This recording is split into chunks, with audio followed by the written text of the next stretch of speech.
Hi. Apparently this is for Belfast Whiskey Week. Is that it? Is that it? Yay! Bills paid. There we are. Hope you're enjoying drinking from home like everybody else, apart from me, coming to you from an alleyway. Because this is where I drink now.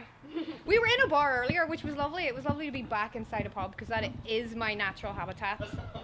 That and the gutter. And it's solely gutters these days. Because I love drinking. I've been self-medicating for many years now. And I think what you drink says a lot about you as a person. Like, if you drink beer only, you're just standard level, everyday, run-of-the-mill depression. That's who you are. You're just an average human being. We're all sad right now. It's fine. You know, you're not going to try new things and you don't like fruit. That's you. If you drink wine drinkers tend to have their shit together a bit better. Unless they're female and drinking white wine, then it's a divorce. And if it's gin, you're just a basic bitch.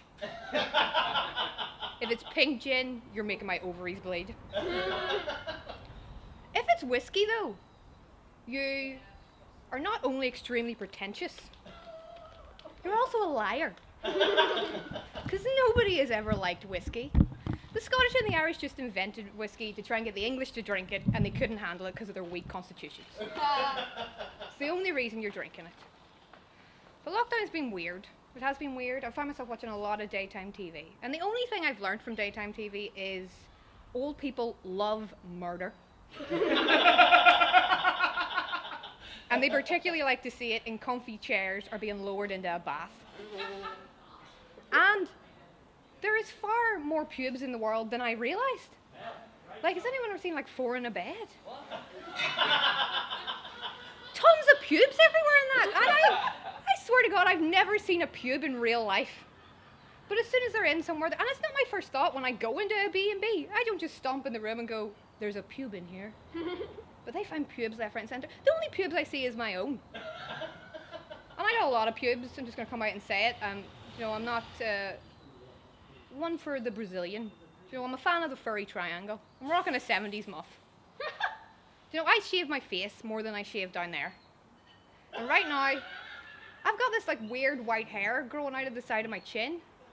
And I took it off because this is a special occasion, but I was trying to see how long I could get it. Because when I seen that, when I found out I had that, I thought to myself, that's it. It's over for me. Fuck it. Nothing else is going to happen in my life. I might as well just give up now and become the woman that ferries people across the River Styx. That's who I am. But yeah, there's pubes everywhere. That's all I've learned. But saying something, actually the best thing about this has been, because of the lockdown, I haven't had to attend fucking people I went to schools with weddings. I haven't had to go to any weddings. It's been amazing. And it's not like I'm anti-marriage, you know, two people committing to each other, that's great. It's the actual do I don't like. There's these people you've known for years, these women you've known for years, and the last time you seen them, they were cycling down the road with a pair of pants on their head, and suddenly they're fucking Cinderella. That's not how it works. I'm not really in. I was never one of those people that, you know, dreamed of having a big white wedding. I was never really into it. But the most annoying thing about it is that they keep trying to talk me into being into it. They say stuff like, oh, that's the best day of your life. It's going to be the best day of your life. I'm like, that's the best day of your life? What? A Sunday dinner and a shit DJ? It's not the best day of my life. The best day of my life is not spent with my family.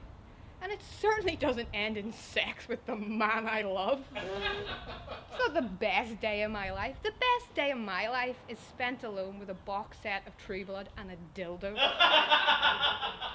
That's the best day of my... Maybe some hummus. Just really like hummus. Well, that's all I'm saying. Although I'm back, let's pretend that I didn't fuck up. But there is things that I have missed during this pandemic. I've really missed going to IKEA, because I love going to IKEA. IKEA for me is just like bourgeois LARPing. Like, I just go to IKEA to touch a kitchen island. I'm never going to own a kitchen island. The closest I'm going to get to a kitchen island is if I'm fucking buried in one. Do you know those things like kitchen islands and owning a home and not having to wear a mask when you go outside are not going to happen in my lifetime anymore. They're gone. Like, I'm nearly 32, and I genuinely believed by this age I would have had enough money to have loads of plastic surgery. Like, I wanted to look like Joan Rivers at this age. Technically, I could still look like Joan Rivers. I mean, the likelihood of that face biodegrading is very slim. I could just dig it up and wear it like a morbid balaclava now. It will protect me from disease. But, like, it wasn't even about beauty, me wanting to have plastic surgery. I realised when I was very young, I wasn't one of those girls that when I walked into a room, everyone went, "Oh, there she is. The most beautiful woman in the world." And, like, violins played and doves shot out her arse. I don't know what happens for those women. I realised that when I walk into a room, I'm maybe after a few. That's my level. Like, I'm an attractive woman, like, through, like, a steamed-up window or something.